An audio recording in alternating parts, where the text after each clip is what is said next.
very theological work. In fact, this work involves both literature and theology. It's an innovative work, and the question may arise that actually, it's Eliot's work. So what Islam has to do with Eliot? It's not a polemic or apologetic things actually. I mean, it's a kind of dialogue. It's not theological imposition or imposition of Islam on Eliot's thoughts actually. It's not like that. It's a kind of dialogue because the issue, the spiritual crisis, the universal issue. It's not that it's related to a particular society or particular individual. It's an issue which is faced by each and everyone since the time immemorial. So it's a universal issue that is addressed by T.S. Eliot very marvelously and articulately in his poems. But one missing link is here is that he has referred to almost all religions and even cultist belief system. Because he's such an inquisitive person. But the point to note here is that it's $1 million question actually. And he didn't touch upon Islam, nor did he care to think about Islam. But more amazing thing is that lots of criticism has been done in relation to Eliot, especially in relation to his spiritual crisis that has been addressed. But not a single person so far has addressed this issue. That why didn't he include Islam actually? It's not that we are forcing Eliot to include Islam, but Eliot is such an exceptionally inquisitive type of person. His inquiry stretches around each and everything. And Islam at that point of time, when Eliot wrote this kind of poems, a great poet you can say, arguably the best modernist poet so far. And he's a Nobel laureate, and not only that, he's a Nobel laureate. Arguably, he's one of the best 5 poets of all time. Not only in modern literature, but the literature that he started, since Middle Ages. So such a man and such an intellectual person, why did he avoid Islam? Not as a Muslim I am asking this question, but anybody can ask this question. Because had he engaged Islam as he engaged Hinduism or Buddhism in his discourse, poetic discourse, then actually things could have been much more universal. And the Islamic practicality of Islam, the model that Islam presents actually is really missing in Eliot and missing in other religions, so to say. Why? Because the Islamic metaphysics is a practical day-to-day practice. And Eliot's practice is kind of resignation, philosophical approach. And Islam's approach is not philosophical. It doesn't necessarily mean that Islam doesn't believe philosophy, because so many philosophers are there. I would request Professor to go to his research. Yes. Then, the topic has been said. Now, actually, let me say something about Eliot. Eliot, a leading voice of literary modernism, confronted the spiritual void of post-war World War Western civilization through poetry that blends fragmentation, myth, and metaphysical longing. Poetic relevance. His works reflect the alienation of modern man and the search for meaning in a decentralized world. Significance. Eliot's poetry bridges literary innovation with spiritual inquiry, making him a central figure in both modernist literature and metaphysical reflection. Spiritual journey from despair in the wasteland to hope in Ash Wednesday, and transcendence in 4 quartets. Eliot's poetic arch mirrors a soul's journey toward divine grace. Research framework exploring spiritual crisis in Eliot's poetry through an Islamic lens. Based on theological and literary inquiry to accomplish the research, the thesis contains 6 chapters. Introduction, chapter 1. From fragmentation to faith, the life and work of T.S. Eliot, chapter 2. From alienation to meaning, T.S. Eliot's poetic response to the modern spiritual crisis, chapter 3. Islamic perspective on spiritual crisis, chapter 4. Revisiting Eliot's poetic spiritual journey through an Islamic lens, penetrating the psycho-spiritual disposition of the seekers, chapter 5. Conclusion, chapter 6. Now, chapter 1, there are spiritual crisis and modern and background, context and research problem. Modernity, secularism and materialism, loss of spiritual values, alienation of modern man, literary representation of crisis. Then thesis actually, if you look at the structure of the thesis, objective is there, analysis of crisis, focus, literary text, scope, selected texts, only poetry.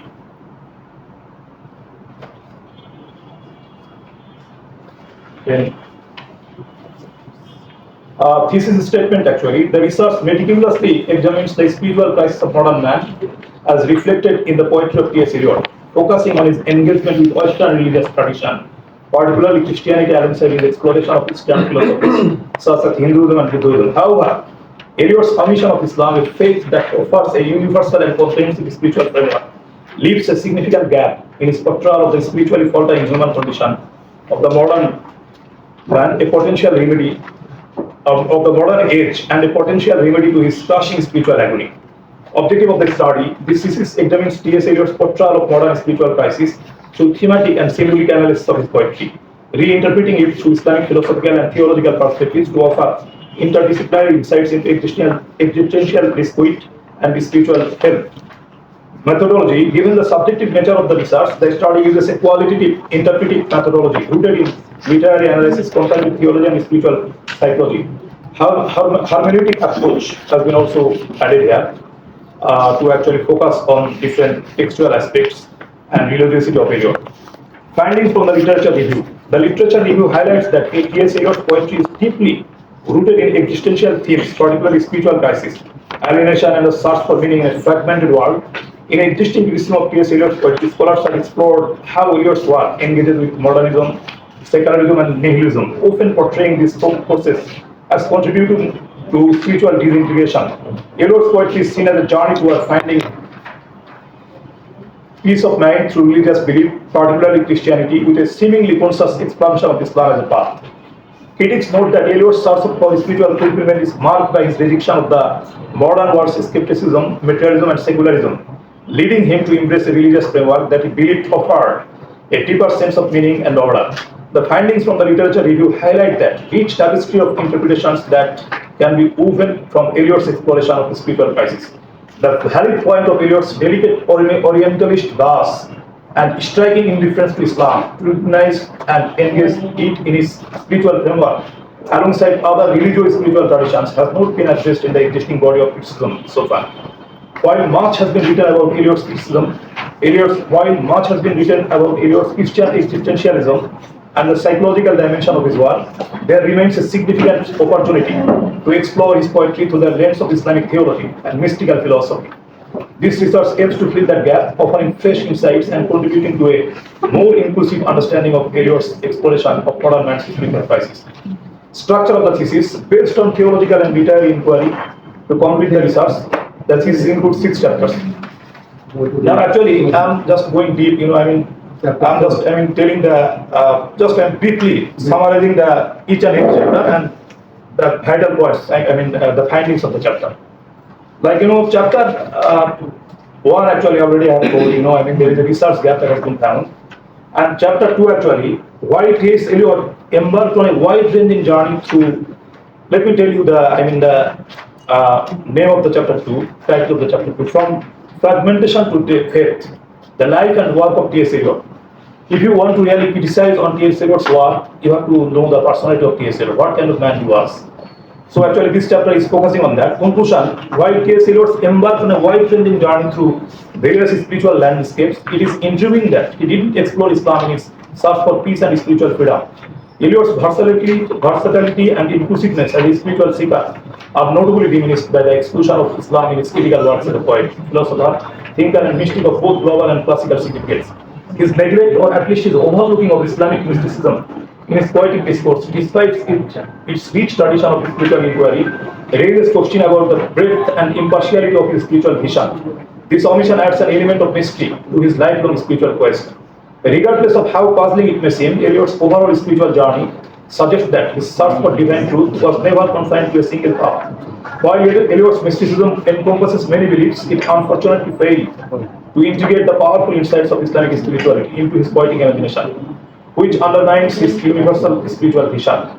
Nevertheless, his exploration transcended the limits of any one religion, exemplifying a profound soul-searching quest that went beyond traditional religious affiliations and formal orthodox rituals. Now, chapter 3, from alienation to meaning. T.S. Eliot's poetic response to the modern spiritual crisis. In most of the vital major points of T.S. Eliot, like the Wasteland, Love Song of J. Alfred Prokop, The Hollow Man, you will find the spiritual crisis being reflected. The modern man has been seen as a man who doesn't know who he is, what he is, and what he is. He doesn't know the infinite possibility and potentiality of himself. That's why he's just moving in the darkness. Never know his destination. So this chapter is a very crucial chapter. From alienation to the meaning. T.S. Eliot's poetic response to the modern spiritual crisis. What is the finding and conclusion? Eliot's quest for spiritual salvation is a strikingly complex and enigmatic endeavor. Despite his embrace of Anglo-Catholicism and his deep appreciation for both Eastern and Western philosophies, His universality, inclusivity, and versatility as a genuine seeker of spiritual truth are truly compelling. However, this richness is sadly diminished by his oversight of Islamic mysticism and the profound spiritual treasures it contains. By neglecting to weave Islamic concept into his work, either explicitly or implicitly, he leaves a notable void in the tapestry of his spiritual journey, inviting us to reflect on the richness that could have been included. Now, chapter 4 is a crucial chapter, the other aspect, Islamic aspect. The name of the chapter is Islamic Perspective on Spiritual Crisis. Introduction, the missing Islamic dimension in Eliot's vision. Conclusion, what is the finding? The relevance of Islamic thought to modern spiritual crisis. Reasonably, Islam provides a holistic solution to the modern spiritual crisis by offering a structured path to inner peace through Tawheed, oneness of Allah, Salah, prayer, Psalm, fasting, Zakat, charity, and Hajj pilgrimage. These foundational acts, coupled with self-purification practices such as zikr, remembrance, sabr, patience, tawakkul, trust in Allah, and tazkiyah, soul purification, protect individuals from the destructive influences of nafs, lower self, and satanic forces. In contrast to materialism and existential philosophies that lead to inner fragmentation and negative pessimism, the Islamic approach based on Tawheed, a single central unifying authority, cultivates spiritual stability by shifting focus from fleeting pleasures to eternal reality. It promotes self-restraint, ethical conduct, and a sense of divine purpose, countering the illusions of wealth, arrogance, and heedlessness. By integrating faith with action, Islam nurtures individual well-being and fosters a just and balanced society that promotes collective human interests. I believe that Islamic spiritual model can help modern individuals overcome cosmic illusions and achieve true liberation from worldly anxieties, ensuring peace in this life and salvation in the hereafter. Chapter 5, revisiting Eliot's poetic spiritual journey through an Islamic lens, penetrating the psycho-spiritual disposition of the seekers. Conclusion. In conclusion, although Eliot had a deep spiritual longing, as did other modern truth seekers such as Mahamud, Jeffrey Lang, and Maryam Jamila, his exploration ironically remained largely within the epistemic and theological boundaries of the Anglo-Christian tradition. Here, actually, a kind of comparison has been made. Actually, during the time of Eliot, there are some highly intellectual, contemporaries like Maryam Jamila, Jeffrey Lang. They got converted to Islam. Actually, what is the reason? What is the psyche? What was in the psychic process of Eliot? Eliot was, also a very intellectual person, very inquisitive one. But why didn't he actually try to even understand Islam? Whereas at the same time, the contemporary people having the same intellectual acumen, they actually pursued this path. With their open mind, they actually started different religion to get the peace of mind. But Eliot didn't do that, because the point to note here is that the Orientalist attitude was very much there. As I mentioned earlier in my seminar, actually, why was he buzzed about Islam? In fact, he was buzzed about Islam because his guru, Dante, in the Divine Comedy, actually, in fact, T.S. Eliot's guru, or you can say the spiritual guide, was Dante. He was so very, irresistibly drawn to Dante. So much so that he considered Dante even over Shakespeare in his evaluation of Dante. So, he was his spiritual guru, not only stylistic guru. He loved and liked Dante both because of his style of poetry and also because of his spirituality that he infused in his poem. So, this Dante was a firm Islam hater. The evidence of that is that in his the Divine Comedy, in one of the chapters, actually, Dante seriously attacked Islam. Prophet Muhammad also Islam. So it's kind of polemic work, highly argumentative and controversial work. And this man, T.S. Eliot, used to carry this book, Divine Comedy, in his pocket most of the time. And it was one of his, highly liking things. Actually, he loved and liked this pitch of literature so much so that he considered as one of the model of writing, and he used to carry that particular poem in his poem. So he was deeply influenced by Dante, and because of his Dantean influence and Orientalist nature that he had, he actually didn't focus on Islam. Even had he criticized Islam, things would have been better. But he was so exceptionally silent about Islam. Let me say something about, it may be slightly out of the point, out of the way, but I would like to say something about Rabindranath. I'm a great lover of Rabindranath because when I go through his poems, simply amazing, incomparable. But the point to note here is that Rabindranath during his lifetime didn't actually, reflect Islam, even you can say the fraction. He could have, because living in a society, such an intellectual person, he could have even been a negative critic of Islam. But he was so exceptionally silent about Islam. So is the case with Eliot.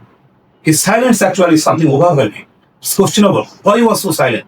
Had he criticized, no problem.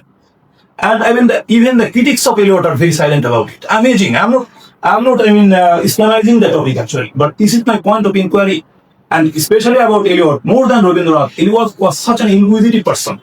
Even the Eliot used to believe in the belief system and cultist tradition even, like Osiris, Attis. So whatever belief system is there, Eliot's inquiry states over there. But amazingly, he was so exceptionally silent about Islam. That is the question.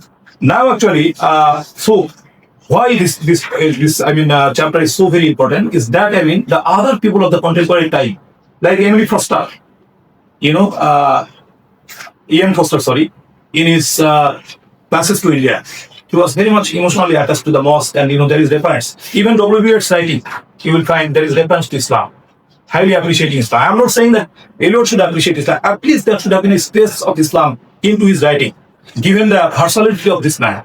So, of course, that is my point here.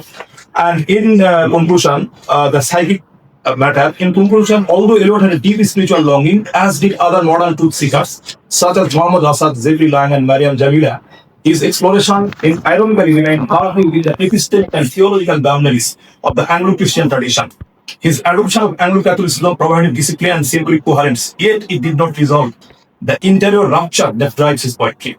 Unlike top intellectuals and genuine truth seekers with untainted spiritual visions like Jamila, Assad, and Lang, who are willing to separate themselves from Western intellectual sovereignty to allow revelation to reconstitute the self, Eliot continued to interpret faith through the cultural and philosophical assumption of European modernity. This dependence on a Eurocentric interpretive horizon prevented him from approaching Islam not merely as an object of historical curiosity, but as a viable metaphysical and rhetorical paradigm. Unquestionably, Eliot's spiritual journey, as conveyed in his poetry, reflects a profound desire for renewal. However, this longing remains largely unfulfilled due to the constraint imposed by his established beliefs rooted in the inherited Eurocentric Western tradition. This legacy overshadows his true spiritual vision and hampers his ultimate transcendence. That was the last chapter of Williams. Sixth chapter, this one is the last one. To explore Eliot's spiritual concern through his poetic discourse, this study contributes to a broader rethinking of global intellectual and spiritual discourse, suggesting that Islamic concepts are not only relevant but also indispensable for addressing the fragmented condition of the modern soul. Hopefully, the interdisciplinary research offers a new perspective and a balanced literary theological approach to re-examining Islam as a meaningful and hopeful response to the contemporary spiritual issues that Eliot passionately aimed to address throughout his poetic journey. In a multicultural global context where we often encounter the tormented soul seeking freedom, it calls for a rethinking of the modern spiritual landscape by aligning Islamic spirituality alongside other spiritual traditions as a convincing alternative capable of providing the redemption Eliot longed for.